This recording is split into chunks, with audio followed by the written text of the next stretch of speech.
مدینہ نہیں، یوں تو جنت میں سب ہے مدینہ نہیں، اور جنت مدینے میں موجود ہے، ہم نے آنکھوں سے دیکھا نہیں ہے مگر ہم نے آنکھوں۔ حدیث میں رسول اللہ صلی اللہ علیہ وسلم نے ارشاد فرمایا ہے، آدم علیہ السلام پانی اور مٹی کے درمیان میں تھے، اللہ رب العزت نے مجھے خاتم النبیین بنا دیا۔ ابھی آدم علیہ السلام آئے نہیں دنیا میں، ان کو وجود نہیں ملا ہے، لیکن اللہ نے طے کر لیا ہے آخری نبی حضرت محمد مصطفیٰ صلی اللہ علیہ وسلم کو بھیجنا ہے۔ تو آپ صلی اللہ علیہ وسلم آخری نبی، لیکن آپ کا وجود ساری کائنات کے وجود کا سبب بنا ہے، آپ کا وجود ساری دنیا کے وجود کا ذریعہ بنا ہے۔ آپ کو اللہ تبارک و تعالیٰ نے بھیجا ہے قرآن کریم کو سمجھانے کے لیے۔ قرآن کریم کو سمجھانے کے لیے رسول اللہ صلی اللہ علیہ وسلم نے جو طریقہ اختیار فرمایا ہے وہ آپ صلی اللہ علیہ وسلم کی زبان مبارک سے نکلے ہوئے الفاظ ہیں۔ آپ صلی اللہ علیہ وسلم کے اعمال ہیں اور آپ کے اخلاق ہیں، آپ کی باتیں ہیں، آپ کے اقوال ہیں، جن کو ہم احادیث مبارکہ صلی اللہ علیہ وسلم کہتے ہیں۔ رسول اللہ صلی اللہ علیہ وسلم دنیا میں تشریف لائے۔ آپ صلی اللہ علیہ وسلم جب آئے تو 40 سال تک آپ نبی نہیں تھے۔ 40 سال تک آپ ایک انسان تھے میرے اور آپ کی طرح، اور یہ 40 سال رسول اللہ صلی اللہ علیہ وسلم کے مکہ المکرمہ میں گزرے۔ توجہ کے ساتھ سنتے رہنا، آپ حضرات دین کی باتیں سننے کے لیے آئے اور تاریخ کے حوالے سے دنیا کے ان لوگوں کی تاریخیں ہم مسلمانوں کو یاد رہتی ہیں جن کو پیشاب کرنے کا طریقہ بھی نہیں آتا، کھڑے ہو کر پینٹ کھول کر پیشاب کرتے ہیں اور ایسے ہی پیشاب کرتے کرتے چل دیتے ہیں، لیکن اگر ہمیں کچھ یاد نہیں ہے تو وہ ہمارے نبی صلی اللہ علیہ وسلم کی سیرت یاد ہے، آپ کی سنت یاد نہیں ہے۔ ہم مسلمان تو ہیں، دعویٰ مسلمانوں کا کرتے ہیں، لیکن ہمیں زندگی میں کبھی اس بات کی ضرورت محسوس نہیں کی ہے کہ ہم رسول اللہ صلی اللہ علیہ وسلم کی سنت کو بھی پڑھیں، آپ کی زندگی کو بھی پڑھیں۔ پڑھنا تو بہت دور کی بات، کم سے کم سن ہی لیں۔ آج سننے کا موقع ہے، اللہ نے ہمیں یہ موقع عنایت فرمایا ہے۔ میرے بھائیوں سن لو، شاید میں کہتا ہوں رات کا وقت ہے اور تقریباً آدھی رات گزرنے کو ہے، یقین جانیے گا، اللہ سے یقین رکھیے گا اللہ کی ذات سے، اگر آپ نے نبی کی سیرت کو، نبی کے حالات کو، نبی کی زندگی کو اگر اس نیت سے سن لیا اور سمجھ لیا کہ اللہ تبارک و تعالی ہماری دنیا اور آخرت بہتر بنا دے، اللہ کی ذات سے 100% یقین ہے، اللہ کو اپنے نبی صلی اللہ علیہ وسلم سے اتنی محبت ہے، اتنی محبت ہے، اتنی محبت ہے کہ اگر ہمارے دلوں میں سچائی کو اللہ نے اخلاص کو جان لیا ہے کہ یہ اللہ کے بندے، یہ میرے بندے اس نیت سے بیٹھے تھے، انشاءاللہ دنیا بھی بہتر ہوگی اور ہمارا یہ بیٹھنا ہی آخرت میں ہماری نجات کا ذریعہ بن جائے گا انشاءاللہ۔ اللہ کی ذات سے امید ہے، اگر ہم نے آپ صلی اللہ علیہ وسلم کی محبت کی بنا پر تھوڑی دیر بیٹھ کر ہم نے آپ صلی اللہ علیہ وسلم کے تعلق سے، آپ کی زندگی کے حوالے سے کچھ باتیں سنی ہیں، انشاءاللہ ابھی حضرت فرما رہے تھے ہماری زندگیوں سے جو گناہ ہماری زندگیوں میں ہوئے ہیں اللہ سے دعا کریں اللہ ان کو معاف فرما دے، امید اللہ اس کی برکت سے سارے گناہ معاف فرما کر اپنے نیک بندوں میں اور جنتی بندوں میں ہم کو شامل کر دے گا انشاءاللہ۔ تو میرے بھائیوں میں یہ عرض کر رہا تھا آپ صلی اللہ علیہ وسلم نے 40 سال مکے میں بغیر نبوت کے گزارے. ابھی آپ نبی نہیں ہیں. 40 سال کے بعد آپ کو نبوت ملی، اور جب آپ کو نبوت ملی تو ابھی وہ چھوٹی سی بچی تقریر کر رہی تھی. آپ صلی اللہ علیہ وسلم نے صفا پہاڑی پر کھڑے ہو کر آواز لگائی، یا ایھا الناس قولوا لا الہ الا اللہ تفلحون. اے لوگو کہہ لو ایک مرتبہ لا الہ الا اللہ. آپ سب کہتے ہیں لا الہ الا اللہ، لا الہ الا اللہ کہہ لو. اللہ تبارک و تعالیٰ سے تمہاری کامیابی کی ضمانت لیتا ہوں، یہ آپ صلی اللہ علیہ وسلم نے فرمایا. یہاں سے آپ کی دعوت شروع ہوئی. اس دعوت کی راہ میں آپ صلی اللہ علیہ وسلم کو بے انتہا ستایا گیا. آپ کو بہت تکلیفیں دی گئی. آپ کو پتھر مار کر زخمی کیا گیا ہے. کبھی نماز پڑھتے ہوئے سجدے میں آپ کا سر ہے، آپ کی کمر کے اوپر اونٹ کی اوج رکھ دی گئی. کبھی آپ کے پیچھے اوباش لڑکے لگا دیے گئے، اور نہ جانے کتنی تکلیفیں آپ کو دی گئی ہیں. رسول اللہ صلی اللہ علیہ وسلم نے اپنی زبان مبارک سے خود ارشاد فرمایا ہے، مجھے دعوت کی راہ میں اتنا ستایا گیا ہے، اتنا گزشتہ انبیاء میں سے کسی کو نہیں ستایا. یہ دعوت کون سی دعوت ہے؟ ایمان کی دعوت. کس لیے؟ تاکہ یہ ایمان ہم تک پہنچے. آپ صلی اللہ علیہ وسلم کی قربانیوں کا نتیجہ ہے کہ آج ہم مسلمان بیٹھے ہیں، ورنہ تو پتہ نہیں کون سے مندر میں گھنٹا بجا رہے ہیں. صحابہ کی قربانیوں کا نتیجہ ہے ہم مسلمان ہیں، ورنہ تو نہ جانے کہاں ہمارا سر جھکا ہوا ہوتا، کس جگہ ہمارا سر ٹکا ہوا ہوتا، کہاں سجدے کر رہے ہیں، کتنے معبود ہمارے ہوتے. آج اللہ کا شکر ہے، فخر کے ساتھ ہم کہتے ہیں ہم مسلمان ہیں. ہماری یہ پہچان اللہ کے علاوہ کسی کے سامنے نہیں جھکتی. کتنے بھی مجبور ہوں لیکن محتاج تو صرف اللہ کے ہیں، اللہ کے علاوہ کسی کے نہیں ہیں. کچھ بھی ہو جائے دنیا میں سر کٹا سکتے ہیں مگر سر جھکا سکتے نہیں ہیں. سر کٹا سکتے ہیں، سر جھکا سکتے نہیں ہیں. ہماری پہچان اللہ کے علاوہ کسی کے سامنے نہیں ہے. آپ صلی اللہ علیہ وسلم نبوت ملنے کے بعد 13 سال مکے میں رہے، بڑی تکلیفوں کے ساتھ، بڑی پریشانیوں کے ساتھ. اس کے بعد آپ صلی اللہ علیہ وسلم نے ہجرت فرمائی اور آپ صلی اللہ علیہ وسلم مدینہ چلے گئے. مدینہ میں آپ صلی اللہ علیہ وسلم 10 سال رہے. 13 سال اور 10 سال 23 سال نبی کریم صلی اللہ علیہ وسلم کی نبوت کی زندگی. 40 سال پہلے کل عمر 63 سال. 23 سالہ زندگی میں آپ صلی اللہ علیہ وسلم نے وہ دعوت اپنے ساتھیوں کے ذریعے سے ایمان والے بندوں تک پہنچائی ہے. آج ساری دنیا کے ہر کونے میں اسلام پہنچا ہوا ہے. اور آج کا حال کیا ہے؟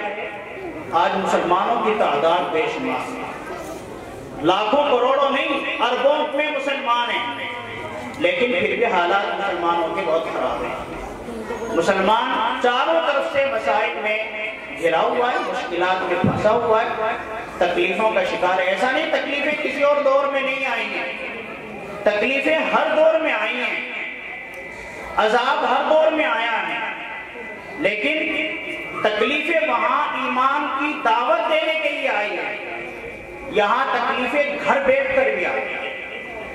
یہاں دعوت دینے کے لیے نکل رہے ہیں تو تکلیف نہیں آ رہی ہے، یہاں ایمان پہنچانے کے لیے نکل رہے ہیں تو تکلیف نہیں آ رہی ہے. یہاں اپنے گھر میں اپنی جان و مال کو بچا کر بیٹھ رہے ہیں تب بھی محفوظ نہیں. اب ہماری مساجد بھی محفوظ نہیں، اب ہمارے مدارس بھی محفوظ نہیں، اب ہماری خانقاہیں بھی محفوظ نہیں، ہمارا قرآن بھی محفوظ نہیں، ہمارے نبی کی عزت بھی محفوظ نہیں، نبی کی ناموس بھی محفوظ نہیں، ایمان بھی محفوظ نہیں، اسلام بھی محفوظ نہیں، اعمال بھی محفوظ نہیں، اخلاق بھی محفوظ نہیں، اور ہماری جان بھی محفوظ نہیں، مال بھی محفوظ نہیں، اور تو اور ہماری عزت بھی محفوظ نہیں. حالانکہ ہم ایمان کے لیے، ایمان کی دعوت دینے کے لیے نکلے باہر، ہمیں کسی نے اس لیے نکلے تھے ایمان کی دعوت دینے کے لیے، کسی نے ہم کو ستایا. وہ ستانا تو قربانیوں میں آتا ہے، وہ نہیں ہے. اب تو گھروں میں بیٹھے پھر بھی محفوظ ہیں. وجہ کیا ہے؟ آج ایمان کی دعوت دینے کے لیے نکلے تو مشکلات آئے، بات وہ نہیں ہے. آج ایمان کی دعوت کو چھوڑا ہے اس لیے عذاب ہے. آج ایمان کو چھوڑا اس لیے عذاب ہے. آج رسول اللہ کی سنتوں کو چھوڑا اس لیے عذاب ہے. آج قرآن کو چھوڑا ہے اس لیے عذاب ہے. آج آپ کی سیرت کو چھوڑا ہے اس لیے عذاب ہے. آج آپ کے طریقے کو چھوڑا ہے اس لیے عذاب ہے. آج ہم نے رسول اللہ صلی اللہ علیہ وسلم کو نمونہ نہیں بنایا، آئیڈیل نہیں بنایا. دشمنان اسلام کو آئیڈیل بنایا ہے، دشمنان اسلام کو نمونہ بنایا ہے. دشمنوں کے طریقے اپنے گھروں میں داخل کیے، دشمنوں کے نمونے اپنے گھروں میں داخل کیے ہیں. ہماری زندگی میں خود جائزہ لے کر دیکھیں، ہمیں خود شرم آئے گی.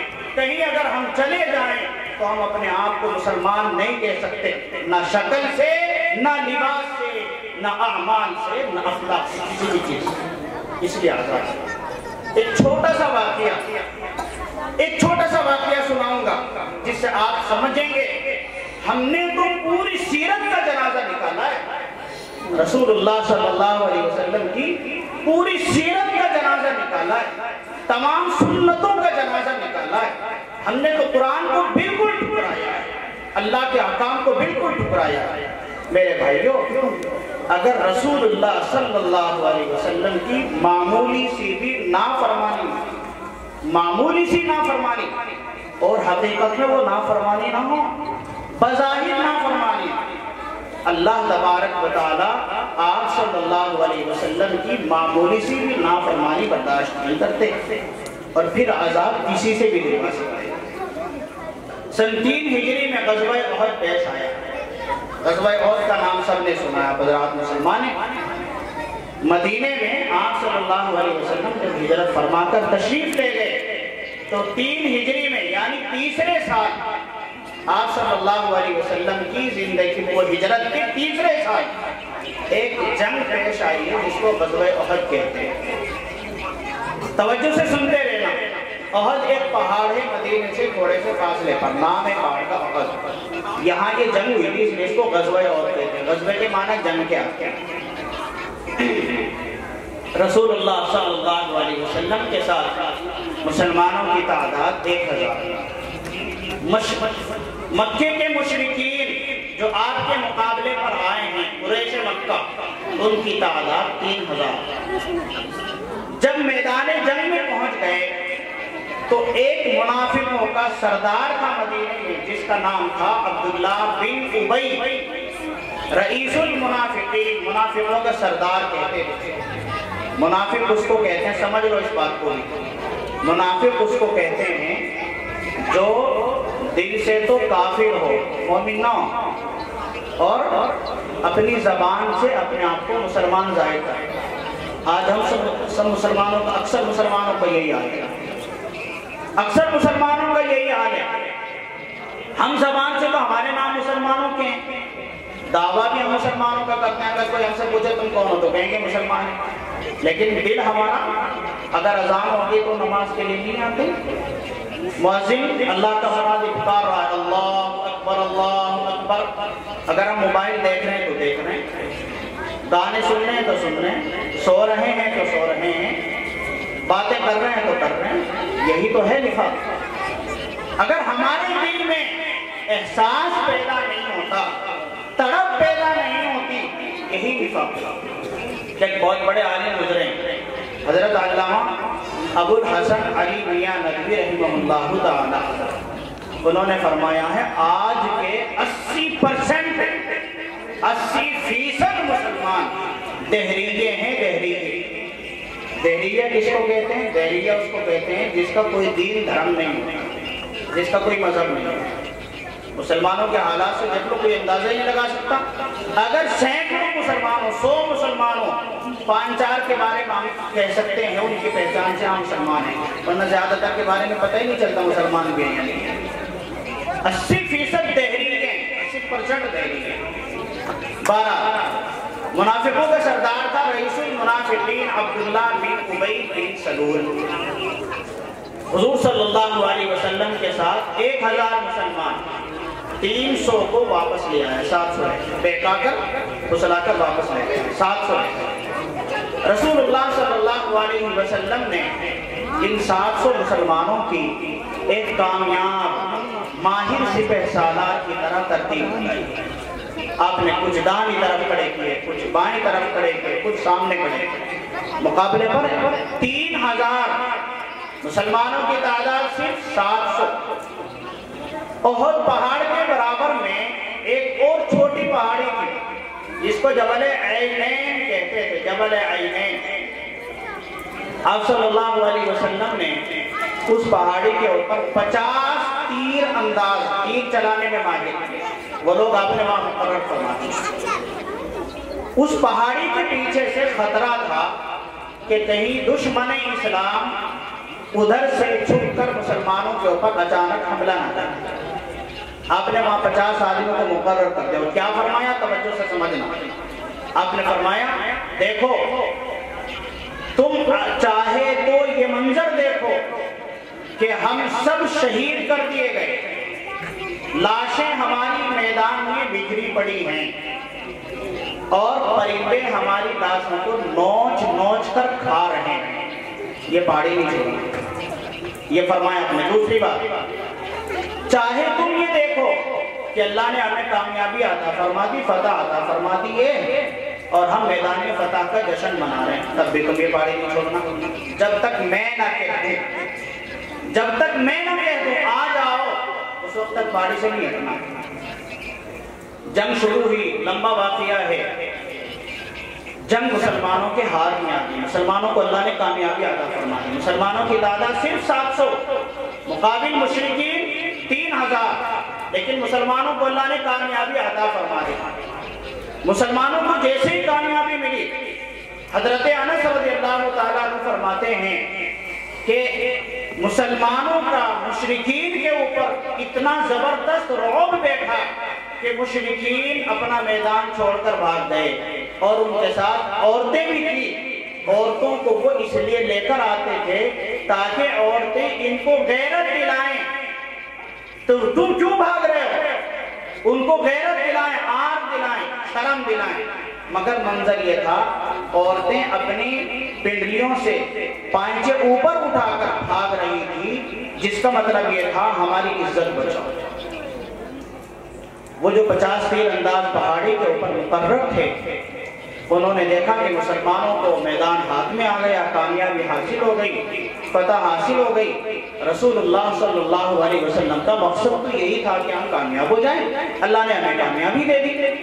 تو پہاڑی چھوڑنے میں کوئی حرج نہیں، پہاڑی چھوڑنے میں کوئی حرج نہیں۔ حالانکہ آپ صلی اللہ علیہ وسلم نے کیا فرمایا تھا؟ رسول اللہ صلی اللہ علیہ وسلم نے فرمایا تھا 2 حالتیں ہیں، دونوں حالتوں میں سے کسی حالت میں پہاڑی نہیں چھوڑنا۔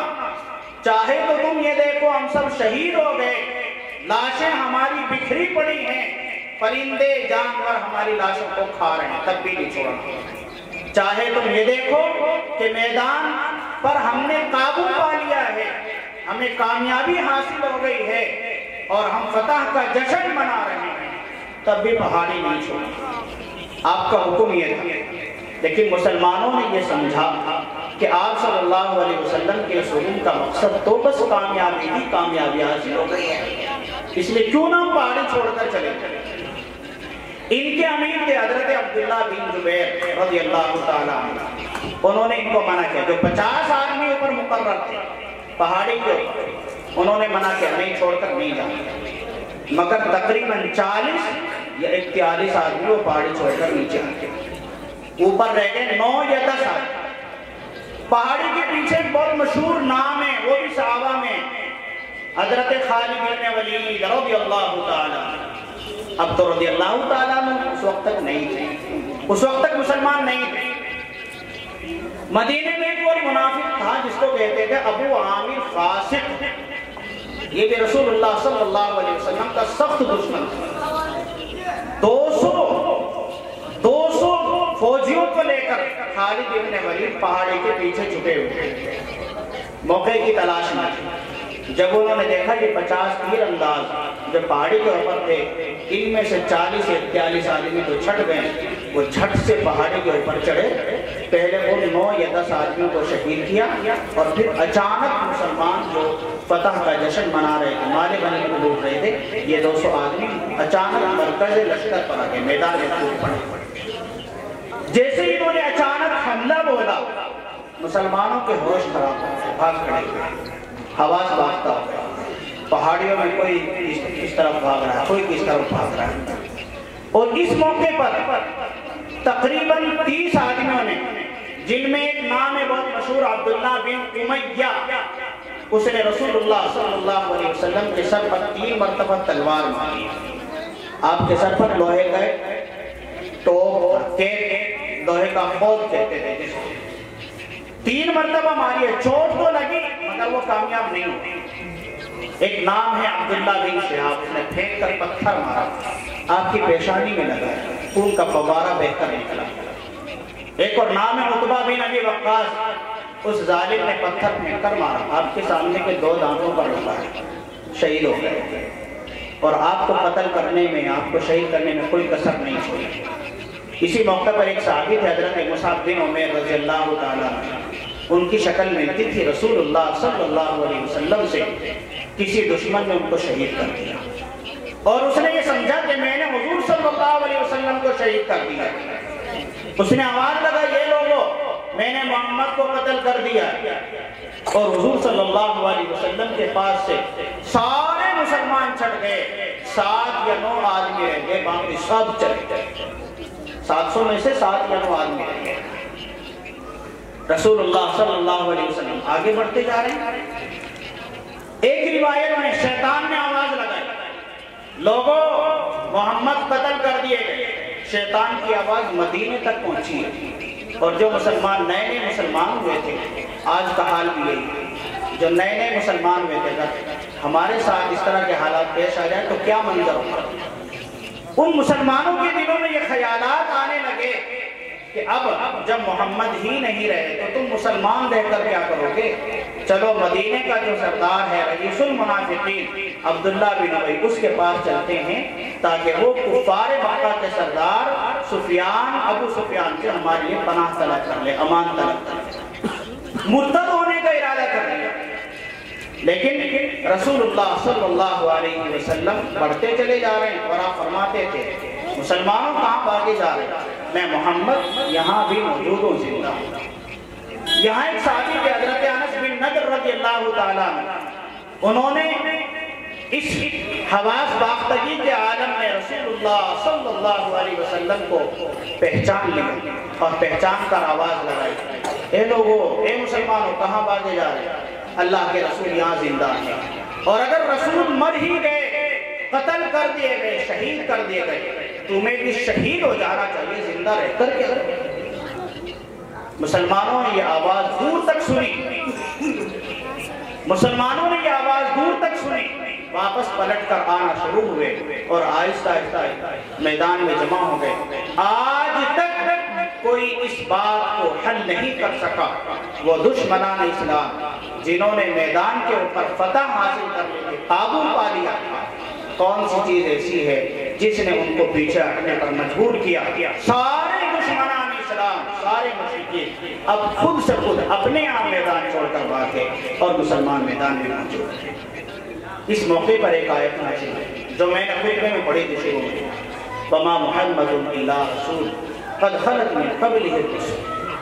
محمد ایک رسول ہی تو تھے، خدا نہیں تھے، ایک رسول ہی تو تھے۔ قد خلت من قبلہ الرسل، ان سے پہلے تو بہت سے رسول گزرے ہیں، یہ اکیلے رسول نہیں، یہ تو آخری رسول ہیں، ان سے پہلے تو لاکھوں گزرے ہیں۔ افإن مات او قتل، سنو اگر محمد قتل کر دیے گئے یا اپنی موت وفات پا گئے، انقلبتم علی اعقابکم، تو کیا تم اپنے دین سے پھر جاؤ گے؟ کیا تم اپنا دین دھرم چھوڑ دو گے؟ اسلام اور ایمان کو چھوڑ دو گے؟ مسلمان نہیں رہو گے؟ پھر اللہ نے ڈانٹ پلائی، فرمایا انقلبتم علی اعقابکم ومن ينقلب علی عقبیہ فلن یضر اللہ شیئا۔ خوب سمجھ لو، جس نے اپنا دین چھوڑ دیا، اپنا دھرم اپنا اسلام چھوڑ دیا، اللہ کا کچھ نہیں بگاڑ سکتا۔ اللہ اپنے دین کا کام کسی دوسرے سے بھی لے لے گا۔ اللہ قادر مطلق ہے، ہم اللہ کے محتاج ہیں، اللہ کسی کو محتاج ہے۔ میرے بھائیوں، غور کرنے کی بات یہ ہے، صحابہ کرام رضوان اللہ تعالی علیہم اجمعین نے جبل عینین اس پہاڑی کو صرف اس وجہ سے چھوڑا ہے کہ انہوں نے یہ سمجھا مسلمانوں کو کامیابی حاصل ہو گئی، فتح حاصل ہو گئی، اب پہاڑی چھوڑنے میں کوئی حرج نہیں۔ نتیجہ کیا ہوا؟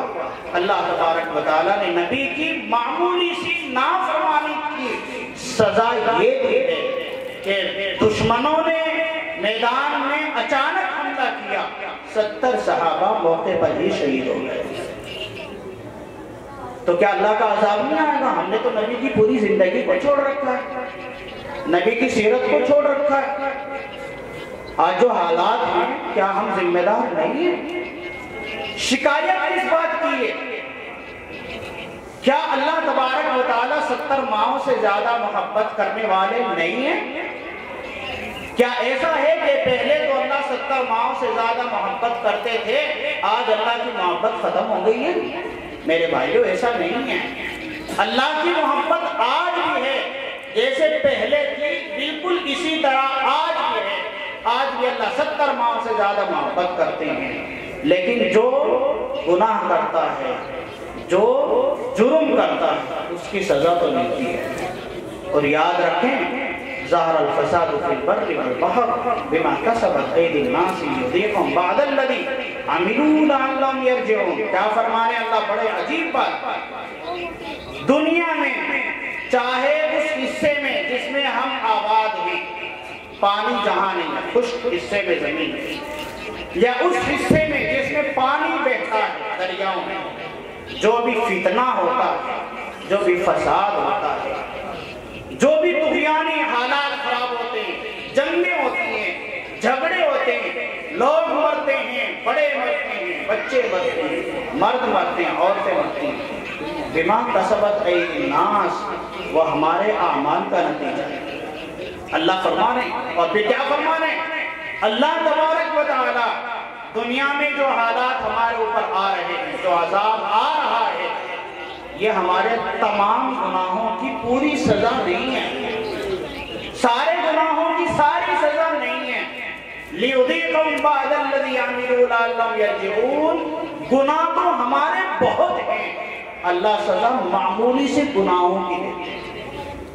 بعض الذی عملوا لعلہم یرجعون، کیوں دیتے ہیں؟ تاکہ اللہ کی طرف پلٹ کر اللہ کی طرف پلٹ کر آگاہ کرتا ہے مسلمانوں کو، میرے محبوب بندے سمجھ جاؤ، وقت ابھی باقی ہے، جس دن پھنسو گے پھر کوئی بچانے والا نہیں۔ تو میرے بھائیوں، اللہ تبارک و تعالیٰ سارے گناہوں کی ساری سزا نہیں دیتے، تھوڑی تھوڑی سزا دیتے۔ اس لیے ہمیں سمجھنا چاہیے، اپنے حالات کو بہتر بنانا چاہیے، اپنے اعمال کو اچھا کرنا چاہیے۔ مسلمان ہیں، کچھ تو اسلام کی لاج ہونا چاہیے نا۔ رسول اللہ صلی اللہ علیہ وسلم دنیا میں آئے اور آپ تشریف لے گئے، کیا آپ کا دین آپ کے ساتھ چلا گیا؟ قرآن آیا، قرآن چلا گیا؟ اسلام آیا، اسلام چلا گیا؟ نہ آپ کا دین گیا، نہ قرآن گیا، نہ اسلام گیا، نہ ایمان گیا۔ یہ سب موجود ہیں اور ان سب کی ذمہ داری ہمارے اوپر ہے۔ حضور صلی اللہ علیہ وسلم بیمار، آخری وقت ہے آپ صلی اللہ علیہ وسلم کا، وفات کا وقت ہے، آپ بیمار ہوئے، کئی روز آپ صلی اللہ علیہ وسلم بیمار رہے۔ لمبا واقعہ، مختصر سی بات بتاتا ہوں۔ آپ صلی اللہ علیہ وسلم کا جب آپ آخری وقت ہے، آپ نے حضرت ابو بکر صدیق رضی اللہ تعالیٰ عنہ کو حکم دیا کہ وہ آپ کی جگہ نماز پڑھائیں۔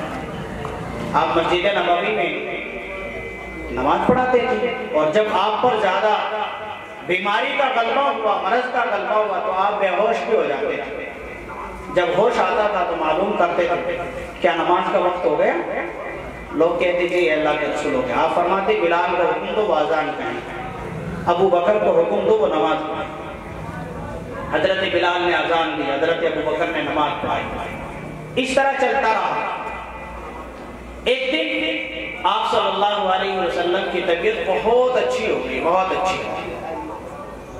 حضرت ابوبکر صدیق رضی اللہ تعالیٰ عنہ فجر کی نماز پڑھا رہے تھے۔ آپ صلی اللہ علیہ وسلم کمرے میں تھے، چونکہ رسول اللہ صلی اللہ علیہ وسلم کے جتنے بھی کمرے تھے سب کے دروازے مسجد نبوی کے صحن میں کھلتے تھے۔ آپ ہر طرف سے، ہر کمرے میں سے مسجد میں ڈائریکٹ آ سکتے۔ حضرت عائشہ رضی اللہ تعالیٰ عنہ کے کمرے میں تھے آپ، اور آپ صلی اللہ علیہ وسلم نے کمرے کے پردہ، کمرے کے دروازے پر جو پردہ پڑا ہوا تھا، حضرت ابوبکر جب نماز پڑھا رہے تھے تو پردہ ہٹا کر آپ نے حضرت ابوبکر اور اپنے صحابہ کو نماز پڑھتے ہوئے دیکھا، اور آپ دیکھ کر مسکرائے۔ کئی روز کے بعد رسول اللہ صلی اللہ علیہ وسلم کی آج یہ مسکرانے کی حالت صحابہ نے دیکھی ہے۔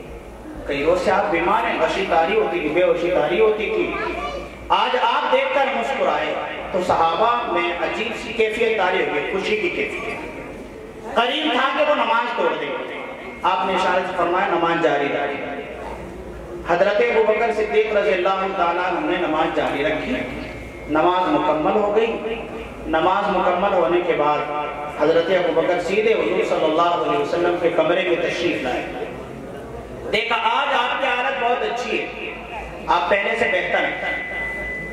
آپ صلی اللہ علیہ وسلم سے اجازت لی۔ مدینے میں اب تو یہ حصہ مدینے میں آ گیا، مدینے سے 2 میل کے فاصلے پر ایک علاقہ تھا جس کو عوالی کہتے تھے، عوالی۔ اس میں گاؤں تھا سنا، مقام سنا۔ حضرت ابوبکر صدیق رضی اللہ تعالیٰ عنہ کی ایک بیوی وہاں رہتی ہے، اور جب سے رسول اللہ صلی اللہ علیہ وسلم کی طبیعت خراب تھی تو حضرت ابوبکر وہاں نہیں جا سکے تھے۔ آج آپ کی طبیعت اچھی ہے، آپ سے اجازت لی، اللہ کے رسول بچوں کی خبر گیری کرنے کے لیے وہاں جاتا ہوں، آپ کی طبیعت اچھی ہے، اجازت دے دیجیے۔ رسول اللہ صلی اللہ علیہ وسلم نے خوشی سے اجازت دے دی۔ حضرت ابوبکر صدیق رضی اللہ تعالیٰ عنہ تشریف لے گئے۔ کچھ دیر کے بعد رسول اللہ صلی اللہ علیہ وسلم کی طبیعت خراب ہونے دوبارہ شروع ہو گئی۔ آپ صلی اللہ علیہ وسلم کی طبیعت خراب ہوئی، بے ہوش ہو گئے، ہوش آیا پھر بے ہوش، اس طرح چلتا رہا ظہر کے وقت تک۔ حضرت عائشہ رضی اللہ تعالیٰ عنہ کے گود میں آپ صلی اللہ علیہ وسلم کا سر رکھا ہوا تھا۔ حضرت عائشہ رضی اللہ تعالیٰ عنہ فرماتی ہیں اسی مرض میں آپ صلی اللہ علیہ وسلم نے اپنے رفت جگر حضرت فاطمہ رضی اللہ تعالیٰ عنہ کو بلایا، اشارے سے بلایا۔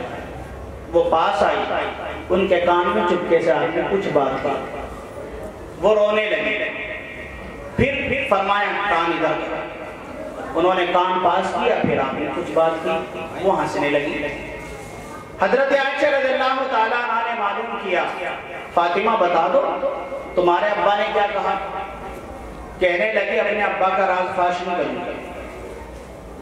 تھوڑی دیر کے بعد آپ صلی اللہ علیہ وسلم کی زبان سے یہ الفاظ نکلے، اللہم فی الرفیق الاعلی، اللہم فی الرفیق الاعلی۔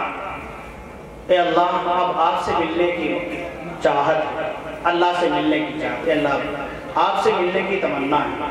اور اس کے بعد آپ صلی اللہ علیہ وسلم ہم سب کے پیارے آقا اور فدا ہو ابی و امی، ہم سب کے ماں باپ آپ صلی اللہ علیہ وسلم کی ذات عالی پر قربان اس دنیا سے پردہ فرما گئے، رخصت فرما گئے۔ حضرت انس رضی اللہ تعالیٰ عنہ فرماتے ہیں جیسے ہی آپ صلی اللہ علیہ وسلم کی روح دنیا سے رخصت ہوئی تو آگ کی وفات کی خبر مدینے میں آگ کی طرح پھیلنے لگی۔ صحابہ جوک در جوک مسجد نبوی میں اکٹھے ہونے لگے، لیکن ان کو سمجھ میں نہیں آ رہا تھا کہ ہوا کیا ہے، کیونکہ وہ تو امی لوگ تھے، ان کے درمیان کبھی کوئی نبی آیا ہی نہیں تھا۔ بنو اسرائیل میں یعنی جو حضرت موسیٰ علیہ السلام کی قوم ہیں ان میں تو ہزاروں انبیاء آئے ہیں، لیکن بنو اسماعیل جو آپ صلی اللہ علیہ وسلم کے آب و اجداد ہیں ان میں حضرت اسماعیل علیہ السلام کے بعد آپ صلی اللہ علیہ وسلم کی نبی میں بیچ میں کوئی نبی نہیں ہوا. تو یہاں تو ہزاروں سال سے کوئی نبی ہے ہی نہیں. انہیں پتہ ہی نہیں تھا نبی کی وفات بھی ہوتی ہے یا نہیں ہوتی. حضرت عمر رضی اللہ تعالیٰ عنہ جیسا جلیل القدر شخص، جس گلی سے وہ نکلتے تھے شیطان بھی اس گلی سے نہیں گزرتا تھا اور منافقین بھی ڈرتے تھے، لیکن اپنے ہوش و حواس کھو رہے. حضرت عثمان غنی رضی اللہ تعالیٰ عنہ پر سکتہ طاری ہو گیا، ایک لگا کر پیچھے بیٹھ کے زبان ہی نہیں کھلتی، کچھ بولنا چاہتے ہیں بولتے ہی نہیں. حضرت علی رضی اللہ تعالیٰ عنہ کو سمجھ میں نہیں آیا کیا ہوا. حضرت عمر رضی اللہ تعالیٰ عنہ نے تو تلوار لی اور منبر نبوی پر کھڑے ہو گئے، تقریر کرنے لگے، کہنے لگے حضور صلی اللہ علیہ وسلم کے انتقال کی خبر منافقین نے اڑائی ہے. حضور صلی اللہ علیہ وسلم کا انتقال نہیں ہوا ہے، اور اگر کسی نے یوں کہا کہ حضور صلی اللہ علیہ وسلم کی وفات ہوئی ہے، آپ کا انتقال ہوا، تو میری یہ تلوار اس کا کام تمام کر دے. اب اتنا بڑا صحابی، جلیل القدر صحابی، جب وہی اس طرح کی بات کر رہا ہے تو عام صحابہ کیا کرتے ہیں؟ سب صحابہ خاموش بیٹھے، سکتہ طاری. کسی نے خبر حضرت ابوبکر صدیق رضی اللہ تعالیٰ عنہ تک پہنچائی. حضرت ابوبکر صدیق رضی اللہ تعالیٰ عنہ بڑی برق رفتاری کے ساتھ، بڑی تیزی کے ساتھ مدینہ پہنچے. سب سے پہلے جہاں حضور صلی اللہ علیہ وسلم حضرت عائشہ رضی اللہ تعالیٰ عنہ کے کمرے میں موجود تھے، آپ کا جسد اطہر تھا، وہاں تشریف لے گئے.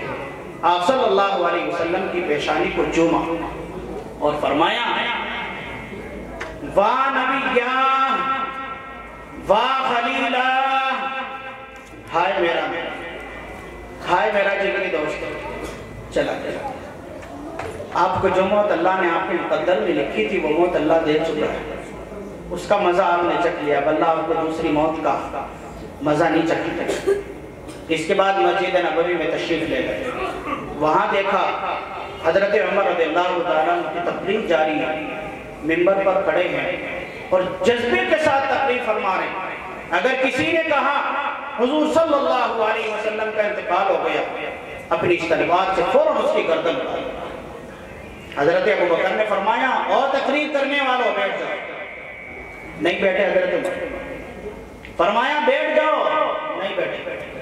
2-3 مرتبہ کہا، جب نہیں بیٹھے تو برابر میں کھڑے ہو کر تقریر شروع کر دی. خطبہ پڑھا اور خطبہ پڑھ کر یہ آیتیں پڑھی جو آیت میں نے بھی آپ حضرات کے سامنے تلاوت کی.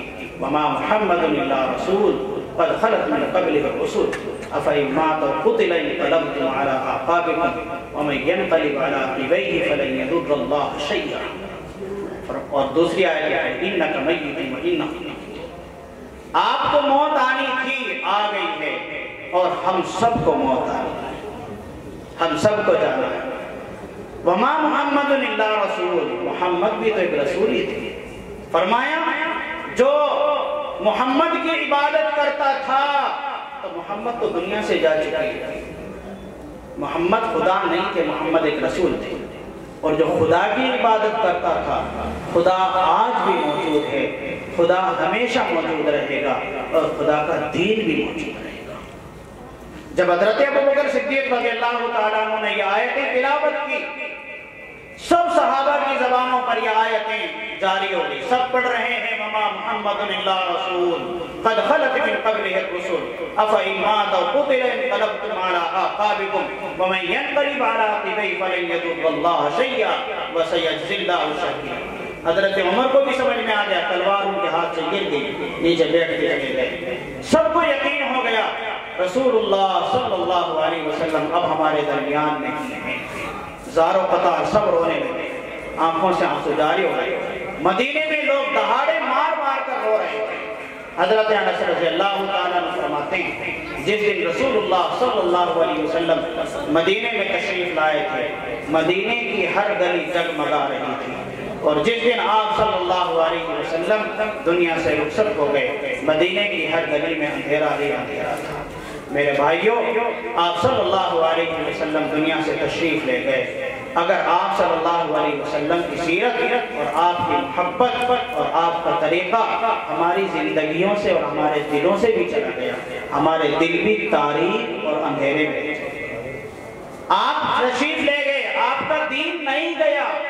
آپ کا لایا ہوا قرآن نہیں گیا، یہ سب موجود ہیں۔ اس آیت میں ہم سب کو یہی سمجھایا گیا ہے کہ اگر محمد دنیا سے چلے گئے، چاہے خود سے ان کا انتقال ہوا ہو یا ان کو شہید کر دیا گیا ہو، انقلبتم علی اعقابکم، کیا اپنے دین سے پھر جاؤ گے؟ یاد رکھیں وَمَن يَنْقَلِبْ عَلَىٰ عَقِبَيْهِ فَلَن يَضُرَّ اللَّهَ شَيْئًا، جو لوگ اپنے دین سے پھر جائیں گے وہ اللہ کا کچھ نہیں بگاڑ سکتے۔ بس آنکھیں بند ہونے کی دیر ہے، آنکھیں جیسے ہی بند ہونگی پتہ چل جائے گا ہم کون سی زندگی جی رہے ہیں، ہم کہاں تھے۔ ابھی ہماری یہ دنیا جگمگا رہی ہے، ہم اپنے جسموں کو، اپنے چہروں کو، اپنے کپڑوں کو بنا سنوارنے میں لگے ہوئے ہیں۔ اس کو کیڑے مکوڑے کھانے والے، جانور کھانے والے، مٹی کھانے والے، ہڈیاں بھی باقی نہیں رہی، آنکھیں بھی نہیں رہی۔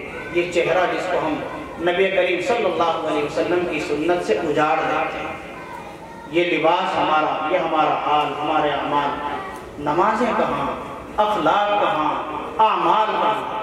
گویا مسلمان تو مسلمان رہا ہی نہیں، بس ہمارا نام حکومت کے رجسٹروں میں مسلمان ہے، ہمارے آئی ڈی کارڈ میں ہمارا نام مسلمان ہے، ہماری زندگیوں میں باقیاتاً ہم مسلمان نہیں ہیں۔ میرے بھائیوں، بدلو اپنے آپ کو مسلمان مانو، اللہ کی مرضی پر چلنے والے بنے، رسول اللہ کی سیرت کو اپنانے والے بنے۔ لَقَدْ كَانَ لَكُمْ فِي رَسُولِ اللَّهِ أُسْوَةٌ حَسَنَةٌ، ہمارے لیے آئیڈیا اور نمونہ اللہ کے نبی صلی اللہ علیہ وسلم کی ذات کے علاوہ کوئی اور نہیں ہے۔ نعوذ باللہ، آپ صلی اللہ علیہ وسلم نے ہمارے لیے کوئی ایسی بات چھوڑی نہیں ہے جو ہمارے لیے اپنانے کی نہیں۔ آپ کی زندگی، آپ کی سیرت ناقص نہیں ہے۔ کامل اور مکمل دین، کامل اور مکمل سیرت، کامل اور مکمل نمونہ اور آئیڈیا، کامل اور مکمل طریقہ، سب کچھ ہمارے لیے صحیح اور کامل اور مکمل موجود ہے۔ پھر بھی ہم نے اگر نبی کے طریقے کو چھوڑ کر زندگی گزاری ہے، یاد رکھیں آنکھیں بند ہوگی، میدان محشر میں اللہ کے سامنے حاضر ہوں گے۔ اللہ کے نبی صلی اللہ علیہ وسلم اس موقع پر کہہ دیں گے، یا ربی ان قوم اتخذوا ھذا القرآن مہجورا، اے میرے ربا یہ میرا نہیں تھا، نہیں معلوم کس کا تھا، میں اس کا بننے والا نہیں ہوں۔ اس وقت سوچے کہ اس کو موت کہاں ہمارا حشر ہے؟ یہودیوں کے ساتھ کھڑے ہو گئے یا نصرانیوں کے ساتھ، یا ہنود کے ساتھ کھڑے ہو گئے، مشرکین کے ساتھ کھڑے ہو گئے۔ اگر اللہ کے نبی نے ہماری شکلوں کی وجہ سے، ہمارے اعمال کی وجہ سے، ہمارے اخلاق کی وجہ سے، ہماری ان حالت کی وجہ سے میدان محشر میں پہچاننے سے انکار کر دیا، میرے بھائیوں سوچو کہاں جاؤ گے، کہاں جائیں گے ہم؟ کون ہوگا ہمیں بچانے والا؟ دنیا میں کوئی بچانے والا نہیں تو آخرت میں کہاں سے آئے گا بچانے والا؟ دنیا میں ہمارا کوئی محافظ نہیں، آخرت میں کون محافظ بنے گا؟ اس لیے اب بھی وقت ہے، رات گزر رہی ہے، اللہ سے اپنے گناہوں کی معافی مانگ لو، اللہ بہت مہربان ہے، راضی ہو جائیں گے۔ اللہ تو بہت ہی زیادہ مہربان ہے، سارے گناہوں کو معاف کر دیں گے۔ آج توبہ کر لینا، اے اللہ اب تک جو گناہ ہوئے ہیں ان سب کو معاف فرما دے، اے اللہ آئندہ کی زندگی میں عہد کرتے ہیں تیری نافرمانی نہیں کریں گے انشاءاللہ، آئندہ کی زندگی میں عہد کرتے ہیں تیرے نبی کے طریقے کو ٹھکرائیں گے نہیں انشاءاللہ، تیرے نبی کی سیرت کی سنت کا جنازہ نہیں نکالیں گے۔ مسلمان نام کے ہیں، آئندہ سچے پکے کام کے، زندگی میں سچے اسلام والے ایمان والے مسلمان بن کر دکھائیں گے انشاءاللہ۔ اللہ مجھے بھی اور آپ کو بھی اور ہم سب کو پوری امت مسلمان کو عمل کرنے کی توفیق عطا فرمائے۔ وآخر دعوانا الحمدللہ رب العالمین۔ ماشاءاللہ، جزاک اللہ خیرا و احسن الجزاء۔